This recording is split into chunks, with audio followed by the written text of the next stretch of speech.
ঈদ মুবারক, ঈদ মুবারক, ঈদ মুবারক। সম্মানিত দিনী ভাই ও বোন, মুসলমানদের জন্য আল্লাহ পাক রব্বুল আলামিনের পক্ষ থেকে দুইটি পবিত্র বিধান রয়েছে। একটি হলো ঈদ উল ফিতর, আরেকটি হলো ঈদ উল আজহা। মুসলমানদের জন্য আল্লাহ পাক রব্বুল আলামিন দুইটি বিশেষ দিন রেখেছেন, যা মুসলমানদের জন্য আনন্দনীয়। সম্মানিত দিনী ভাই ও বোন, এই দুইটি দিনে আল্লাহ পাক রব্বুল আলামিনের পক্ষ থেকে আমাদের জন্য কিছু হুকুম আহকাম রয়েছেন। তার মধ্যে অন্যতম একটি হুকুম হলো ঈদের নামাজ পড়া। সম্মানিত দিনী ভাই ও বোন এবং শ্রদ্ধেয় মা ও বাবারা, মহিলা ও পুরুষ এ নামাজ কিভাবে পড়বেন, এ নামাজের নিয়ত কিভাবে করবেন, এ নামাজে কোন কোন দোয়া, কোন কোন সূরা দিয়ে এ নামাজ পড়তে হয়, প্রত্যেকটি বিষয় সুস্পষ্ট করে আজ আমি আপনাদেরকে শিক্ষা দেব ইনশাআল্লাহ। এবং সেই সাথে সাথে এ নামাজের বিষয়ে আরও বেশ কয়েকটি মাসআলা এবং হাদিস থেকে আপনাদেরকে কয়েকটি গুরুত্বপূর্ণ বিষয় শিক্ষা দান করিব। সম্মানিত দিনী ভাই ও বোন, আমরা যারা পুরুষ রয়েছি, আমরা কিন্তু ঈদের নামাজ পড়ার জন্য ঈদগাহে চলে যাই। আমরা জানি না মা ও বোন এই নামাজ কীভাবে পড়বেন, কোথায় পড়বেন, তা আমাদের জানা অত্যন্ত জরুরি। আমরা যারা পুরুষ এই ভিডিওটি দেখছি, আমাদের প্রত্যেকটি মা ও বোনদেরকে এই আলোচনাটি শোনানো অত্যন্ত জরুরি। মা ও বোনদেরকে এই বিষয়গুলো শিক্ষা দেওয়া জরুরি। অতএব সকলেই নিজের শিক্ষার পাশাপাশি মা ও বোনদেরকেও শিক্ষা দিবেন ইনশাআল্লাহ। আমরা প্রথমে জানবো যে মা ও বোন এই নামাজ কীভাবে পড়বেন। মা ও বোন কি ঈদগাহে যাবেন, আমাদের সাথে নামাজ আদায় করবেন, এই বিষয়টি আমরা জানবো হাদিস থেকে। সম্মানিত দিনী ভাই বোন, সকলেই গভীর মনোযোগ দিয়ে শুনবেন ইনশাআল্লাহ। উম্মে আতিয়া থেকে বর্ণিত হয়েছে, তিনি বলেন যে রাসূলুল্লাহ সাল্লাল্লাহু আলাইহি ওয়াসাল্লাম আমাদের এই মর্মে নির্দেশ দিয়েছেন যে আমরা যেন পরিণত, বয়স্কা, ঋতুবতী ও গৃহিণী সহ সকল মহিলাকে ঈদ উল ফিতর ও ঈদ উল আজহার সালাতে শরীক হওয়ার জন্য ঘর থেকে বের করে নিয়ে যাই। এমনকি মাসিক হায়েজ চলাকালীন মেয়েরাও ঈদগাহে হাজির হবে, তবে তারা সালাত আদায় থেকে বিরত থাকবে, কিন্তু ঈদের কল্যাণকর অবস্থা তারা প্রত্যক্ষ করবে এবং মুসলিমদের সাথে দোয়া, ঋতুবতী মহিলাও শরীক থাকবে। সুবহানাল্লাহ বিহামদি। সম্মানিত দিনী ভাই এবং শ্রদ্ধেয় মা ও বাবারা, এই বিষয়টি আমরা যারা দেখছি প্রত্যেকেই আমাদের ঘরের মা ও বোনদেরকে জানিয়ে দেব ইনশাআল্লাহ। প্রথম বিষয়টি হলো, রাসূলুল্লাহ সাল্লাল্লাহু আলাইহি ওয়াসাল্লাম বলেছেন প্রত্যেকটি মুসলমান নর ও নারীকে ঈদগাহে উপস্থিত হওয়ার জন্য আদেশ করেছেন। এখানে বিশেষভাবে মা ও বোন মহিলাদেরকে আল্লাহর নবী বিশ্বনবী মুহাম্মদুর রাসূলুল্লাহ সাল্লাল্লাহু আলাইহি ওয়াসাল্লাম ঈদগাহে উপস্থিত হওয়ার জন্য বলেছেন। যদি তারা ঋতুবতী অবস্থায়ও থাকে, হায়েজ চলাকালীন অবস্থায়ও মা ও বোনরা ঈদগাহে উপস্থিত হবেন, এটাই বলেছেন রাসূলুল্লাহ সাল্লাল্লাহু আলাইহি ওয়াসাল্লাম।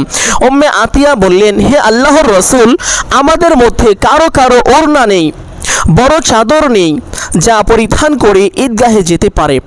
উত্তরে রাসূলুল্লাহ সাল্লাল্লাহু আলাইহি ওয়াসাল্লাম বললেন, যার ওড়না নেই সে তার অন্য বোন থেকে ধার করে ওড়না নিয়ে তা পরিধান করে ঈদগাহে যাবেন। সহিহ মুসলিম হাদিস নাম্বার 890। সুবহানাল্লাহি ওয়া বিহামদি। সম্মানিত দিনী ভাই ও বোন, যাদের পোশাক আশাক ছোট, অনেকে আছেন যে বড় পোশাক পরিধান করেন না, বোরকা নেই, আপনারা অন্য মা ও বোনদের কাছ থেকে বোরকা নিয়ে ঈদগাহে যাবেন। রাসূলুল্লাহ সাল্লাল্লাহু আলাইহি ওয়াসাল্লাম এভাবেই বলে দিয়েছেন। বিশেষভাবে উল্লেখ যে বর্ণিত এই হাদিসে যে ঋতুবতী মহিলার উপর সালাত আদায় ফরজ নয়, তাকেও রাসূলুল্লাহ সাল্লাল্লাহু আলাইহি ওয়াসাল্লাম ঈদগাহে যেতে নির্দেশ দিয়েছেন, এবং যার ওড়না নেই তাকেও একটা ওড়না ধার করে নিয়ে ঈদের সালাতে হাজির হওয়ার নির্দেশ দিয়েছেন। সুবহানাল্লাহি বিহামদি। এই হাদিস দ্বারা অনেক বিজ্ঞ উলামায়ে কেরাম মেয়েদের ঈদের সালাতে যাওয়া ওয়াজিব বলেছেন। সুবহানাল্লাহি বিহামদি। সম্মানিত মা ও বোন, বিশেষ করে দিনী ভাই ও বাবাদেরকে বলবো, ঈদগাহের পুরুষ প্যান্ডেলের পাশাপাশি একটি মহিলা প্যান্ডেলেরও ব্যবস্থা করা হয়।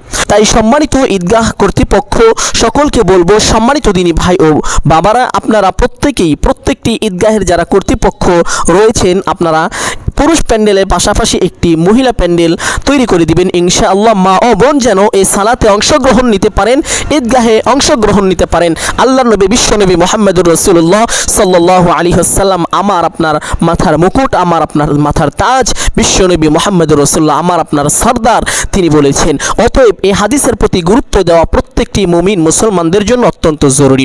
সম্মানিত দিনী ভাই ও বোন, সকলেই দোয়া করব আল্লাহ পাক রব্বুল আলামিন যেন আমাদেরকে এমন পরিস্থিতি দান করেন। সকলে বলি আমিন। সম্মানিত দিনী ভাই ও বোন, এখন আমরা অল্প সময়ের মধ্যে দিনী ভাই ও বাবারা, শ্রদ্ধেয় মা ও বোনেরা, কিভাবে ঈদের নামাজ পড়বেন প্র্যাকটিক্যালি আপনাদেরকে ঈদের নামাজ পড়ে দেখিয়ে দিব ইনশাআল্লাহ। নিয়ত কিভাবে করবেন, কোন কোন সূরা দিয়ে ঈদের নামাজ পড়বেন, প্রত্যেকটি বিষয় শিক্ষা দেব। অতঃপর আপনাদেরকে গুরুত্বপূর্ণ ঈদের দিনের বেশ কয়েকটি সুন্নত নিয়ে আলোচনা করব, শিক্ষা দিব। সকলেই গভীর মনোযোগ দিয়ে ধৈর্য ধরে সম্পূর্ণ আলোচনাটি শোনার চেষ্টা করবেন ইনশাআল্লাহ। অনেক ফজিলতপূর্ণ আলোচনা। সম্মানিত দিনী ভাই ও বোন, শ্রদ্ধেয় মা ও বাবারা, এখন কথা হলো দিনী ভাই ও বাবারা যারা ঈদগাহে গিয়ে সালাত আদায় করবেন তারা কিভাবে নিয়ত করবেন, এবং মা ও বোনেরা যারা ঘরে নামাজ পড়বেন তারা নিয়ত কিভাবে করবেন। সকলেই গভীর মনোযোগ দিয়ে শুনুন। ঈদগাহে যারা ইমামের পিছনে সালাত আদায় করবেন তারা এইভাবে নিয়ত করবেন, আমি কিবলামুখী হয়ে এই ইমামের পিছনে অতিরিক্ত 6 তাকবীরের সহিত ঈদের নামাজ পড়িতেছি, আল্লাহু আকবার। এভাবে বললেই নিয়তটি হয়ে যাবে। যারা ইমামের পিছনে মা ও বোন, দিনী ভাই ও বাবারা যারাই পড়বেন ইমামের পিছনে এইভাবে নিয়তটি করবেন, আমি কিবলামুখী হয়ে এই ইমামের পিছনে অতিরিক্ত 6 তাকবীরের সহিত ঈদের নামাজ পড়িতেছি, আল্লাহু আকবার বলে হাত দুটি বেঁধে ফেলবেন। সম্মানিত মা ও বোন, যারা ঘরে নামাজ পড়বেন তারা কিভাবে পড়বেন, ঘরে কিভাবে নিয়ত করবেন। ঘরে যারা একা একা নামাজ পড়বেন, মহিলারা ইমাম হওয়ার যোগ্য নয়। মহিলা ইমামের পিছনে নামাজ পড়া গ্রহণযোগ্য হবে না, এ নামাজ নষ্ট হয়ে যাবে, বাতিল হয়ে যাবে। অতএব এই বিষয়টি আমাদেরকে ভালোভাবে খেয়াল রাখতে হবে, মহিলা ইমামের পিছনে নামাজ পড়া যাবে না। সম্মানিত দিনী ভাই ও বোন এবং শ্রদ্ধেয় মা ও বাবারা, যারা ঘরের মধ্যে মাজুর বা অসুস্থ অনেকেই আছেন, ঘরে নামাজ পড়বেন, কিভাবে পড়বেন, নিয়ত কিভাবে করবেন, নিয়তটি এইভাবে করিবেন। তারা আমি কিবলামুখী হয়ে আল্লাহ পাক রব্বুল আলামিনের সন্তুষ্টির জন্য অতিরিক্ত 6 তাকবীরের সহিত ঈদের নামাজ পড়িতেছি। নিয়তটি এইভাবে করিবেন ইনশাআল্লাহ। একা একা যারা নামাজ পড়বেন ঘরের মধ্যে এইভাবে নিয়তটি করবেন। সম্মানিত দিনী ভাই ও বোন, ঈদের নামাজ কখন পড়বেন মা ও বোন, এবং ঈদগাহের ময়দানে। ঈদগাহের ময়দানে যখন ঈদের নামাজের ঘোষণা হবে, তারা যখন পড়বে ঘরে ও বাড়িতে মা ও বোনেরা, তখন আপনারা ঈদের নামাজ পড়বেন ইনশাআল্লাহ। সে সময় ঈদের নামাজ আরম্ভ করে দিবেন। এখন সকলেই ঈদের নামাজ একই নিয়মে পড়বেন, মা ও বোন, শ্রদ্ধেয় ভাই ও বাবারা, একই নিয়মে ঈদের নামাজ পড়তে হয়। এখন আসুন জেনে নেই ঈদের নামাজ কিভাবে পড়বেন, কয় তাকবীর দিয়ে পড়বেন এবং 6 তাকবীর কখন কখন কোন তাকবীর দিবেন, সঠিকভাবে সহিশুদ্ধ করে খেয়াল করে আলোচনাটি শুনুন ইনশাআল্লাহ। সম্মানিত দিনী ভাই বোন, নিয়ত করার পরে যখন আমরা আল্লাহু আকবার বলে হাত দুটি বেঁধে ফেলবো, মা ও বোন বুকের উপর, ভাই ও বাবারা নাভি বরাবর, হাত দুটি যখন আমরা বেঁধে ফেলবো, বাঁধার পরে সানা পাঠ করিব, যেই সানা পড়েন প্রত্যেক নামাজে সেই সানা। এইভাবে একবার শুনুন, সুবহানাকা আল্লাহুম্মা ওয়া বিহামদিকা ওয়া তাবারাকা ইসমুকা ওয়া তাআলা জাদ্দুকা ওয়া লা ইলাহা গায়রুক। এইভাবে সানা পাঠ করবেন, যেই সানা পড়েন সেই সানা পাঠ করবেন ইনশাআল্লাহ। সানা পাঠ করার পরে আপনি আউযুবিল্লাহ এবং বিসমিল্লাহও পাঠ করবেন না, আবার সূরাও পাঠ করবেন না। সানা পাঠ করার পরে বিষয়টি লক্ষ্য রাখবেন, সানা পাঠ করা শেষ, আল্লাহু আকবার বলে হাত ছেড়ে দিবেন 2 হাত।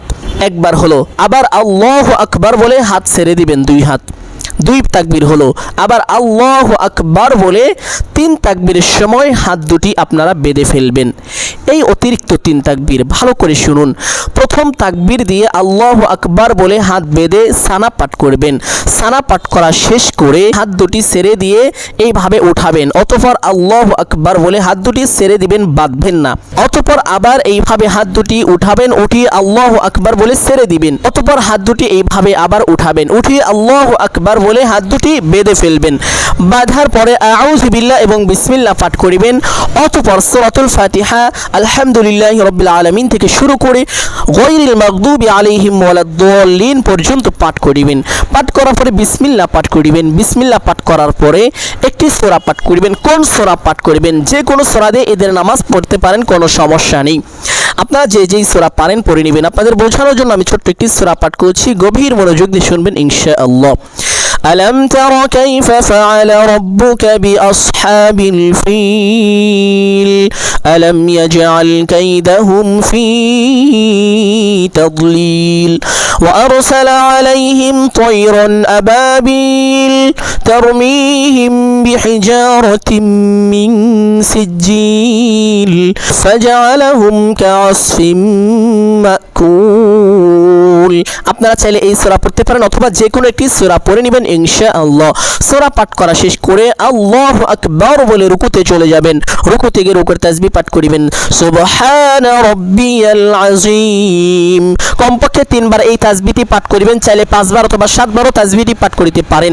তাসবিহটি পাঠ করা শেষ করে সামিআ আল্লাহু লিমান হামিদাহ বলে সোজা হবেন। সোজা হয়ে ছোট্ট দোয়াটি পাঠ করার চেষ্টা করবেন রব্বানা লাকাল হামদ হামদান কাসীরান তাইয়িবান মুবারাকান ফি। যদি এই দোয়া না পারেন পাঠ করতে হবে না, কোনো সমস্যা নেই, একটু সময় অপেক্ষা করিবেন দাঁড়িয়ে। অতঃপর আল্লাহু আকবার বলে সিজদায় চলে যাবেন। সিজদায় গিয়ে সিজদার তাসবিহ পাঠ করিবেন কমপক্ষে 3 বার এইভাবে সুবহানা রাব্বিয়াল আ'লা। আপনি চাইলে এই তাসবিহ 5 বার অথবা 7 বারও পাঠ করিতে পারেন। তাসবিহ পাঠ করা শেষ করে আল্লাহু আকবার বলে সোজা হয়ে বসে পড়বেন। বসে দুই সিজদার মাঝখানে যে দোয়াটি আছে চাইলে পাঠ করিবেন, না চাইলে না পাঠ করিবেন, তবে একটু সময় বসে অপেক্ষা করিবেন। অতঃপর আল্লাহু আকবার বলে আরেকটি সিজদায় চলে যাবেন। সিজদায় গিয়ে তাসবিহ পাঠ করিবেন কমপক্ষে 3 বার সুবহানা রাব্বিয়াল আ'লা। আপনি চাইলে 5 বার অথবা 7 বারও এই তাসবিহ পাঠ করিতে পারেন। তাসবিহ পাঠ করা শেষ করে আল্লাহু আকবার বলে সোজা হয়ে দাঁড়িয়ে যাবেন। দাঁড়িয়ে হাত দুটি বেঁধে ফেলবেন। বাঁধার পরে বিসমিল্লাহ পাঠ করিবেন এইভাবে বিসমিল্লাহির রহমানির রহিম অথবা সূরাতুল ফাতিহা আলহামদুলিল্লাহি রাব্বিল আলামিন থেকে শুরু করে গায়রিল মাগদুবি আলাইহিম ওয়ালাদ-দাল্লিন পর্যন্ত সহিশুদ্ধ করে পাঠ করিবেন। অতঃপর বিসমিল্লাহ পাঠ করিবেন বিসমিল্লাহির রহমানির রহিম। বিসমিল্লাহ পাঠ করার পরে পবিত্র কোরআনুল কারীম থেকে যে কোনো একটি সূরা পাঠ করিবেন। আপনাদের বোঝানোর জন্য আমি ছোট্ট একটি সূরা পাঠ করেছি কুল হুয়াল্লাহু আহাদ আল্লাহুস সামাদ লাম ইয়ালিদ ওয়া লাম ইউলাদ ওয়া লাম ইয়াকুল লাহু কুফুয়ান আহাদ। সহিশুদ্ধ করে এই সূরাটি চাইলে পাঠ করিতে পারেন অথবা যে কোনো একটি সূরা পাঠ করিবেন ইনশাআল্লাহ। সূরা পাঠ করা শেষ করে হাত দুটি ছেড়ে দিবেন। ছেড়ে দিয়ে আবার হাত দুটি এইভাবে উঠাবেন। উঠিয়ে আল্লাহু আকবার বলে হাত দুটি আবার ছেড়ে দিবেন। আবার হাত দুটি উঠাবেন আল্লাহু আকবার বলে আবার ছেড়ে দিবেন। আবার হাত দুটি উঠাবেন আল্লাহু আকবার বলে হাত দুটি ছেড়ে দিবেন। 3 তাকবীর হয়ে গেল। অতঃপর আল্লাহু আকবার বলে রুকুতে চলে যাবেন। রুকুতে গিয়ে রুকুর তাসবিহ পাঠ করিবেন কমপক্ষে 3 বার এইভাবে সুবহানা রাব্বিয়াল আযীম। আপনি চাইলে এই তাসবিহ 5 বার অথবা 7 বারও পাঠ করিতে পারেন। তাসবিহ পাঠ করা শেষ করে সামিআ আল্লাহু লিমান হামিদাহ বলে সোজা হবেন। সোজা হয়ে ছোট্ট দোয়াটি পাঠ করার চেষ্টা করবেন রব্বানা লাকাল হামদ হামদান কাসীরান তাইয়িবান মুবারাকান ফি। যদি দোয়াটি পারেন পাঠ করবেন, আর না পারলে পাঠ করতে হবে না, কোনো সমস্যা নেই, একটু সময় অপেক্ষা করিবেন ইনশাআল্লাহ। অতঃপর আল্লাহু আকবার বলে সিজদায় চলে যাবেন সুবহানা রাব্বিয়াল আ'লা। আপনি চাইলে এই তাসবিহ 5 বার অথবা 7 বার পাঠ করিতে পারেন। তাসবিহ পাঠ করা শেষ করে আল্লাহু আকবার বলে সোজা হয়ে বসে পড়বেন। সোজা হয়ে দুই সিজদার মাঝখানে একটি বরকতপূর্ণ দোয়া আছে, চাইলে পাঠ করিবেন, না চাইলে না পাঠ করিবেন, কোনো সমস্যা নেই। অতঃপর আল্লাহু আকবার বলে আরেকটি সিজদায় চলে যাবেন। সিজদায় গিয়ে তাসবিহ পাঠ করিবেন কমপক্ষে 3 বার সুবহানা রাব্বিয়াল আ'লা। আপনি চাইলে এই তাসবিহ 5 বার অথবা 7 বারও পাঠ করিতে পারেন। তাসবিহ পাঠ করা শেষ করে আল্লাহু আকবার বলে সোজা হয়ে বসে পড়বেন। বসে প্রথমে তাশাহুদ, অতঃপর দুরুদে ইব্রাহিম, অতঃপর দোয়ায়ে মাসুরা পাঠ করিবেন ইনশাআল্লাহ। পাঠ করে প্রথমে ডান দিকে একটি সালাম দিবেন এইভাবে আসসালামু আলাইকুম ওয়া রাহমাতুল্লাহ। অতঃপর বাম দিকে একটি সালাম দিবেন আসসালামু আলাইকুম ওয়া রাহমাতুল্লাহ। এইভাবে সালাম দিয়ে নামাজটি শেষ করবেন ইনশাআল্লাহ। মা ও বোন ঘরে বাড়িতেও ঠিক একই নিয়মে এইভাবে নামাজটি পড়ে নেবেন যেইভাবে শিক্ষা দিলাম ইনশাআল্লাহ। সম্মানিত দিনী ভাই বোন, নামাজ শেষ করার পরে যারা ঈদগাহে নামাজ পড়েন ইমাম সাহেবগণ খুতবা দিয়ে থাকেন, আপনারা অবশ্যই খুতবা শুনে অতঃপর আপনারা বাড়িতে আসবেন ইনশাআল্লাহ। আপনাদেরকে ঈদ বিষয়ে কয়েকটি সুন্নাহ বলবো ইনশাআল্লাহ। মা ও বোন যারা ঘরে নামাজ পড়েন তারা কিভাবে খুতবা শুনবেন বা কিভাবে খুতবা পড়বেন। সম্মানিত মা ও বোন, ইমাম সাহেবগণ অধিকাংশ মসজিদে মাইকে খুতবা প্রদান করে থাকেন, আর সে খুতবা ঘরে বাড়িতে বসেও শোনা যায়।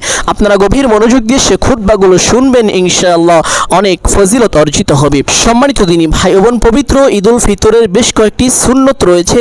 আমরা এই সুন্নতগুলো সকলেই যথাযথভাবে আদায় করার চেষ্টা করব ইনশাআল্লাহ।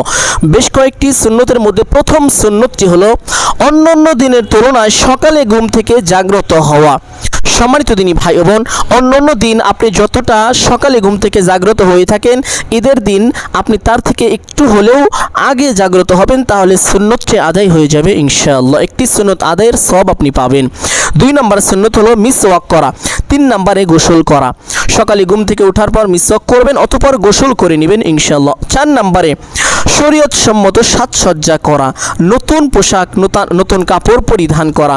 মা ও বোন নতুন কাপড় পরিধান করবেন। নতুন কাপড় না থাকলে আপনার যে সকল কাপড় রয়েছে তার মধ্য থেকে সবচাইতে উত্তম, সবচাইতে ভালো কাপড় আপনারা পরিধান করবেন ইনশাআল্লাহ। 5 নম্বরে সামর্থ্য অনুপাতে উত্তম পোশাক পরিধান করা। এই বিষয়টি আপনাদেরকে বলে দিয়েছি আগেই। উত্তম পোশাক পরিধান করবেন ইনশাআল্লাহ। 6 নম্বরে সুগন্ধি ব্যবহার করা। আপনার সাধ্য অনুযায়ী সুগন্ধি ব্যবহার করার জন্য চেষ্টা করিবেন, সুন্নত আদায় হয়ে যাবে। 7 নম্বর ঈদুল ফিতরে ঈদগাহে যাওয়ার আগে মিষ্টি জাতীয় যেমন খেজুর ইত্যাদি খাওয়া। তবে ঈদুল আজহাতে কিছু না খেয়ে ঈদের নামাজের পর নিজের কোরবানির গোশত আহার করা উত্তম। ঈদুল ফিতরের দিন অবশ্যই ঈদের নামাজে যাওয়ার পূর্বে মিষ্টি দ্রব্য কোনো কিছু খেয়ে ঈদগাহে যাওয়া হলো সুন্নত, এবং ঈদুল আজহার সময় কোনো কিছু না খেয়ে ঈদে যাওয়া সুন্নত, এবং ঈদ থেকে এসে নামাজ পড়ে আসার পরে নিজের কুরবানির গোশত খাওয়া হলো সুন্নত এবং উত্তম। 8 নম্বর সকাল সকাল ঈদগাহে যাওয়া।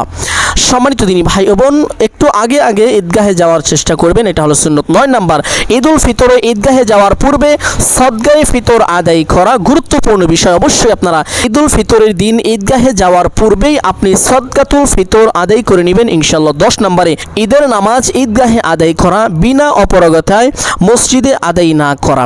যদি সামর্থ্য থাকে, কোনো সমস্যা না থাকে, তাহলে ঈদগাহের ময়দানে ঈদের নামাজ আদায় করাই হলো উত্তম। খোলা মাঠে ঈদের নামাজ আদায় করিতে হয়। মসজিদের মধ্যে ঈদের নামাজ পড়া উত্তম নয়, তবে যদি আপনার সমস্যা হয়ে থাকে বা ঈদগাহ পর্যাপ্ত পরিমাণ জায়গা না থাকে বা ওরকম সুবিধা না থাকে, তাহলে মসজিদের মধ্যে ঈদের নামাজ আদায় করা। 11 নম্বর সুন্নত হলো যে রাস্তায় ঈদগাহে যাবে সম্ভব হলে ফেরার সময় অন্য রাস্তা দিয়ে ফেরা। সম্মানিত দিনী ভাই বোন, আপনি ঈদগাহে নামাজ পড়ার জন্য যে রাস্তা দিয়ে যাবেন, আসার সময় অন্য একটি রাস্তা যদি থাকে সেই রাস্তা দিয়ে আসবেন। যদি সম্ভব না হয়, অন্য রাস্তা না থাকে, তাহলে আপনি যাওয়ার সময় যে রাস্তা দিয়ে যাবেন হাতের ডান পাশ দিয়ে যাবেন, আসার সময় আপনি আবার ডান পাশ দিয়ে আসবেন ইনশাআল্লাহ, তাহলেও সুন্নত আদায় হয়ে যাবে। 12 নম্বর সুন্নত হলো পায়ে হেঁটে যাওয়া। সম্মানিত দিনী ভাই বোন, যথাযথভাবে আপনারা পায়ে হেঁটে ঈদগাহে যাওয়ার জন্য চেষ্টা করবেন। 13 নম্বর সুন্নত হলো ঈদুল ফিতরে ঈদগাহে যাওয়ার সময় আস্তে আস্তে এই তাকবীর পড়তে থাকা, আল্লাহু আকবার, আল্লাহু আকবার, লা ইলাহা ইল্লাল্লাহু, আল্লাহু আকবার, আল্লাহু আকবার, ওয়ালিল্লাহিল হামদ। এই তাকবীর পড়তে পড়তে ঈদগাহে যাওয়া, এটা হলো 13 নম্বর সুন্নত। তাকবীরটা সকলেই গভীর মনোযোগ দিয়ে শুনুন, ইনশাআল্লাহ মুখস্থ করে রাখুন। এই তাকবীর পড়তে পড়তে যাওয়া অত্যন্ত গুরুত্বপূর্ণ, ফজিলতপূর্ণ একটি বিষয়, এবং আল্লাহ পাক রব্বুল আলামিনের সন্তুষ্টির জন্য অবশ্যই এই তাকবীরটি পাঠ করতে করতে যাবেন। আল্লাহু আকবার, আল্লাহু আকবার, লা ইলাহা ইল্লাল্লাহু, আল্লাহু আকবার, আল্লাহু আকবার, ওয়ালিল্লাহিল হামদ। এই তাকবীর পড়তে পড়তে যাবেন, আবার নামাজ শেষ করে এই তাকবীর পড়তে পড়তে বাড়িতে চলে আসবেন ইনশাআল্লাহ। তাহলে ঈদের দিনের সর্বমোট 13টি সুন্নত বিষয় আমরা জানতে পারলাম। সম্মানিত দিনী ভাই বোন, যথাযথভাবে আমরা এই 13টি সুন্নত আদায় করার জন্য যথেষ্ট পরিমাণে চেষ্টা করব ইনশাআল্লাহ। সম্মানিত দিনী ভাই ও বোন আমার, যারা আলোচনাটি শুনলেন সকলেই এই আলোচনাটি একটি হলেও শেয়ার করে লক্ষ কোটি মুসলমান মা ও বোনদের শোনার জন্য সুযোগ করে দিবেন ইনশাআল্লাহ। ভালো লাগলে একটি লাইক করবেন, এবং চ্যানেলে নতুন হয়ে থাকলে অবশ্যই চ্যানেলটি সাবস্ক্রাইব করে রাখবেন, যেন পরবর্তী গুরুত্বপূর্ণ আলোচনাগুলো আপনারা পেতে পারেন। ধন্যবাদ। আমার জন্য দোয়া করবেন, আমিও সকলের জন্য দোয়া করি। আল্লাহ তাআলা সকলের ঈদ যেন আনন্দের সাথে কাটিয়ে দেন। সকলেই বলি আমিন সুম্মা আমিন। আসসালামু আলাইকুম ওয়া রাহমাতুল্লাহি ওয়া বারাকাতুহু।